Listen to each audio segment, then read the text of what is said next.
This part of the video is going to be about the experiments.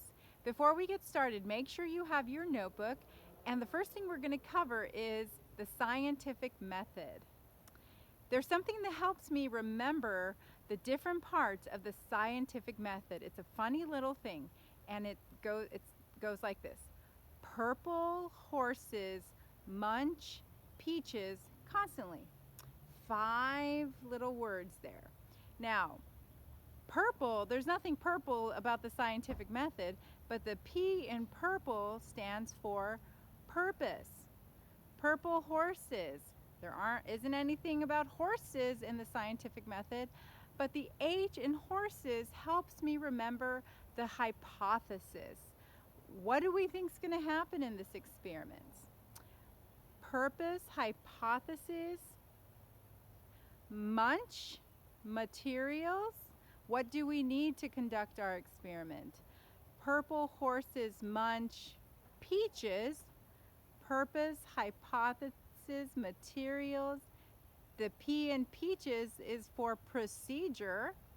Once we know what we're supposed to use in materials, we need to know what to do with those materials, and that is found in the procedure. So purple horses munch peaches. Constantly is the 5th part, and the C in constantly stands for conclusion. What did we find in our experiment? What happened? Did what actually happened match up with our hypothesis, what we thought was going to happen?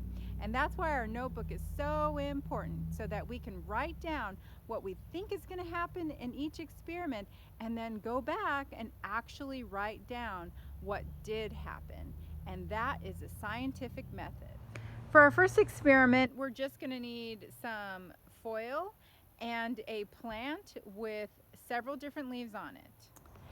As you can see, I took my piece of foil and I just wrapped it all around this leaf so that it was completely covered. Nothing, no part of it is able to be seen. For the next experiment, we'll need some celery, a jar with some water, and some food coloring. The first thing you'll want to do is add the food coloring to the jar of water. Just maybe add, just in 3-4 drops is enough, and then you can either just swish it around or stir it with a spoon. And then you'll want to pick out your pieces of celery. You'll want one that has some leaves, so it can be a lot of leaves or a little leaves, or you could do both. Okay, so we've chosen ours, and then you'll want to cut off the bottoms. I've already done that, but you'll want Mom and Dad to help you with that. Then once you've cut off the bottom part of it, you will just put that into the jar, and we'll use the scientific method to take a guess what we think is going to happen. What do you think is going to happen to this celery by putting it in some water with color inside? Do you think that that it's going to stay green? Is it going to turn blue? Or is nothing going to happen? So draw a picture of what you think is going to happen as your hypothesis, and we can discuss our findings during class next time.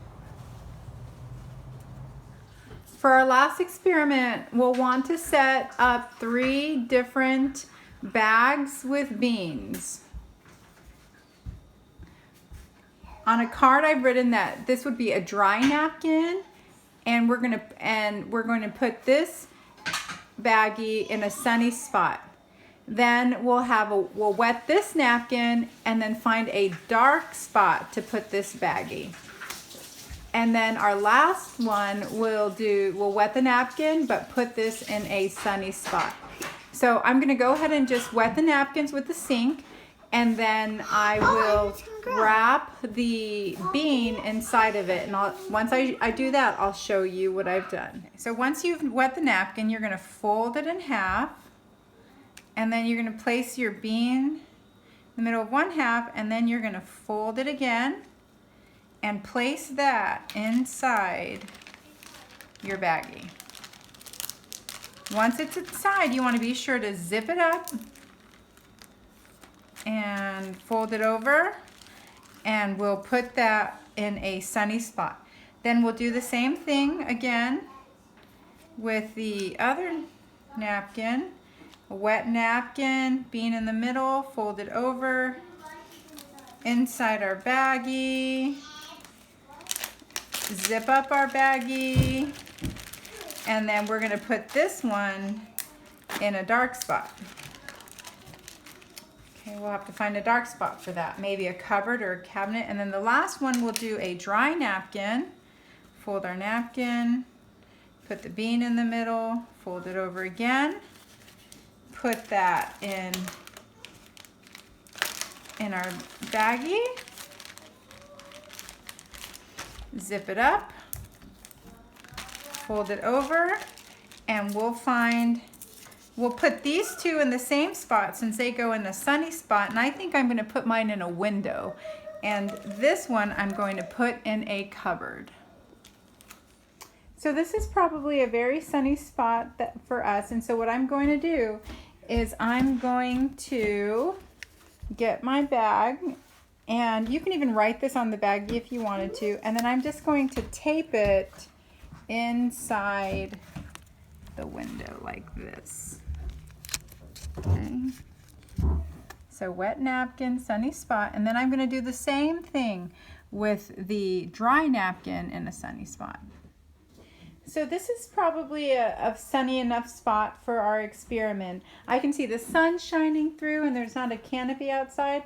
So what I'm going to do is I'm just going to put my little baggie right here in the sun. I'm just going to tape it to the window. You could probably put it outside if you wanted to, but I'm going to just tape it in here so that hopefully it doesn't get lost. Okay? And again, with this, we will do our hypothesis. We will draw a picture of what we think is going to happen in each bag. What do you think is going to happen? And then just be sure to draw a picture. Do you think the bean is going to stay the same? Is the bean going to maybe get soft? Or do you think something might grow out of the bean? Be sure to draw a picture, and Mommy or Daddy can help you label it. For the dry napkin, sunny spot, wet napkin, sunny spot, and then remember our wet napkin, dark spot. And those are the 3 little drawings that you can have for this experiment. So that concludes this week's experiments. I hope you enjoyed that. The 3 experiments that we did were wrapping the leaf in foil, putting celery sticks in colored water, and the third one was putting beans in either a sunny spot or a dark spot with either a wet or a dry napkin. I hope you're curious to find out what happens, and be sure to write down what you find in your special notebook.